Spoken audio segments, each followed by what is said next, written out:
Right, hello lads and lasses, and welcome back to Boys Down Under, where Celtic are back in action in the league. It feels like it has been absolutely forever.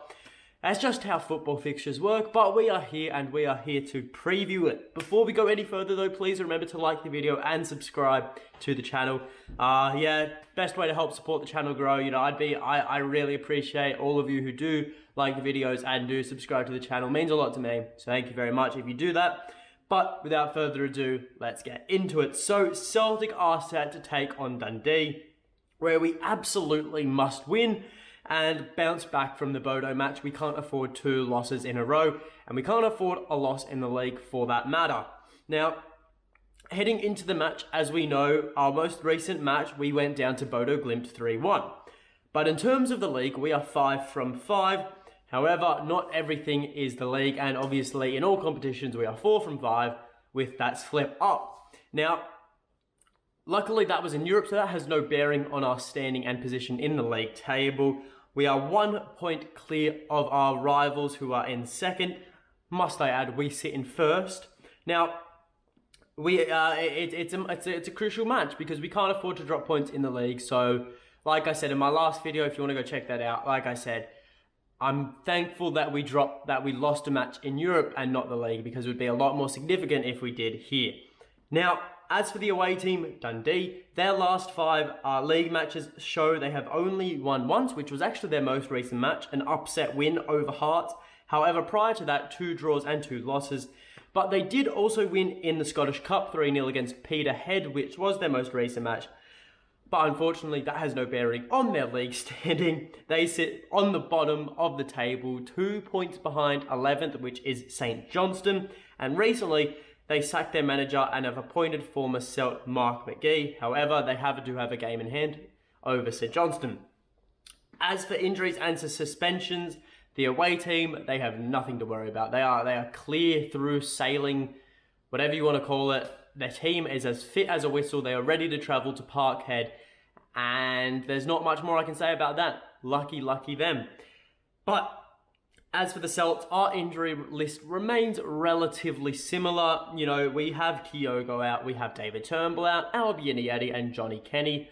The latter 2 not so much as crucial to the Celtic squad as the first 2 are.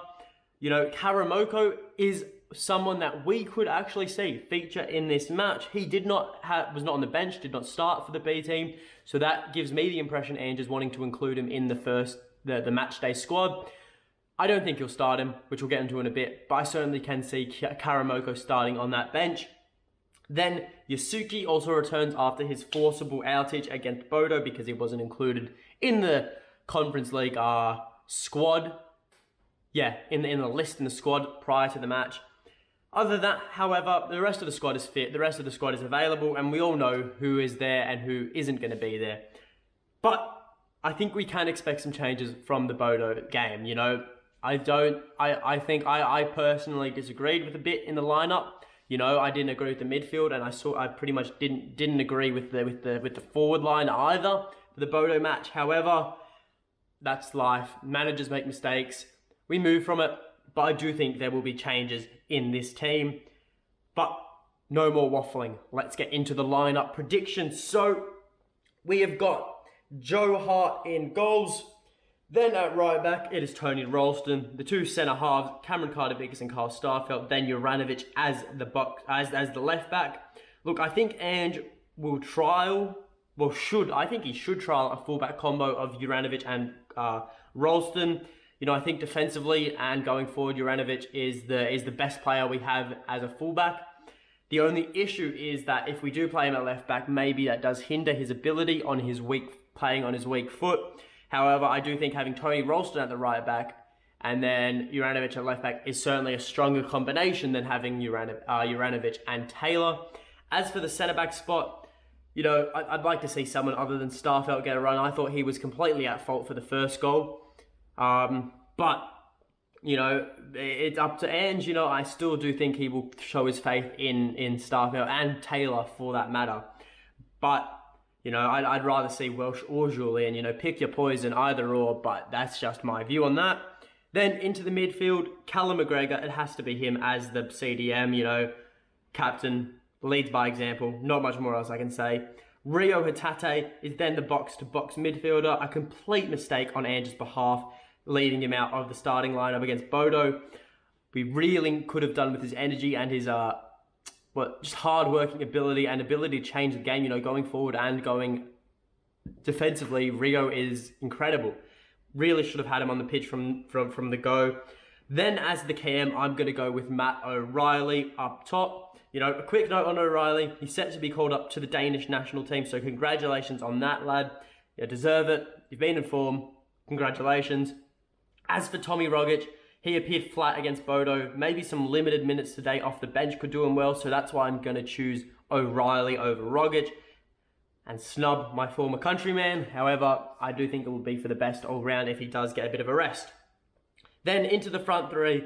Left wing, it has to be Jota, no questions asked. He utterly annihilated Dundee last time out, so no doubts about that. However, then Abada on the right wing, no real arguments there. I can't think from anyone. You know, Abada's been the informed right winger of our club. You know, Jamesy Forrest really hasn't done much. You know, he had a memorable goal against St Johnstone, which was class from him, but you know, Abada just is a player who's got a lot of talent right now, and he's got a lot of form, and hopefully he can keep it up. However, on that note, Karamoko, if he is included in the squad, I hope can get some decent minutes, and I hope he can give Abada an early mark, because Abada has played the most amount of games this season out of anyone in this Celtic squad. He deserves a rest here and there, so hopefully maybe 70th, 60th minute, we can see, if the game is pretty much all set in stone, hopefully we can see Karamoko get onto the pitch.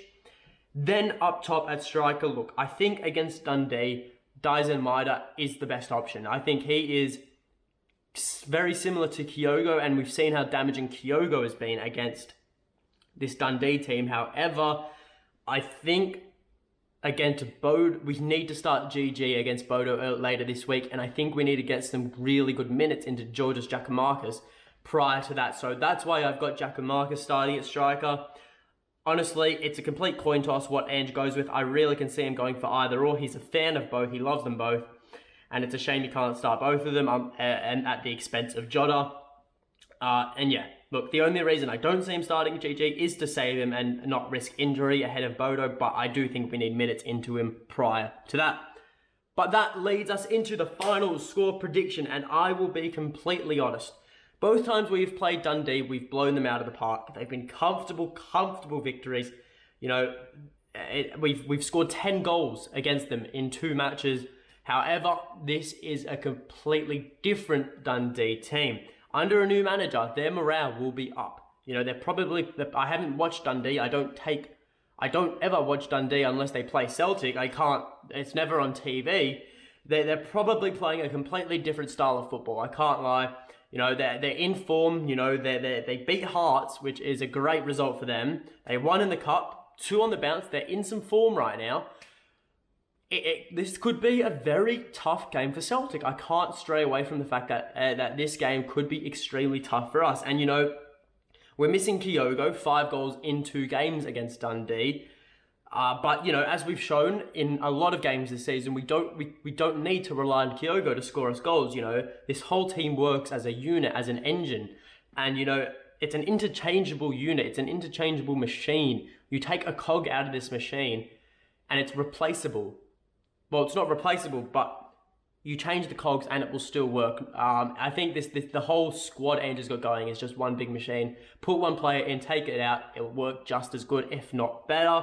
You know, but looking at this, how this game will go, I don't want to say it because I know I'll look like a mug if we do go on and do it, but I think I can't see us scoring more than 3 goals. It's as simple as that. I think this Dundee team will play a very compact, a very defensive, very stiff style of football today in order to counter Celtic's free-flowing Ange ball, you know. I know, though, now that I've said it, I'm sure Celtic will go on to score 4 or 5. That's just the way it goes on this channel. You know, I predict one thing, something else, the complete opposite happens. But, look, for the sake of Celtic scoring 4 or 5 goals, I'm going to predict a 2-0 victory. You know, like I said, I think Dundee are going to be stiff. They're going to be very hard to break down. I think, You know, you can easily expect a 5-back formation. I think that's a given. And they'll try and catch Celtic out on a counter or on a set piece or something like that. But they will be hard to break down. However, not impossible. Because as we've seen in all games for Celtic from this season, even the hardest teams defensively, we've still been able to break down on at least one occasion. And who will be the goal scorers? I could not tell you. I don't know who's going to score today. I think, you know, if you start GG or Dyson, I think one of them will score. I think I could easily see Matt O'Reilly bagging one, Rio bagging one. I can see, honestly, I could see anyone in this team scoring a goal today. I don't think it's out of the blue. Set pieces, we're good from. You know, if we win a good set piece, you know, rebound goals around the box, it is what it is. I can see anything happening. Man of the match, I'm going to give it to Jota. I think he will be the star of the show at home, Celtic Park. He loves a good Dundee match. And I think he will find some form again after a very quiet Bodo outing. But that is all from me. So remember to leave a like, subscribe to the channel, leave in the comments below your final score prediction. And until next time, hail, hail.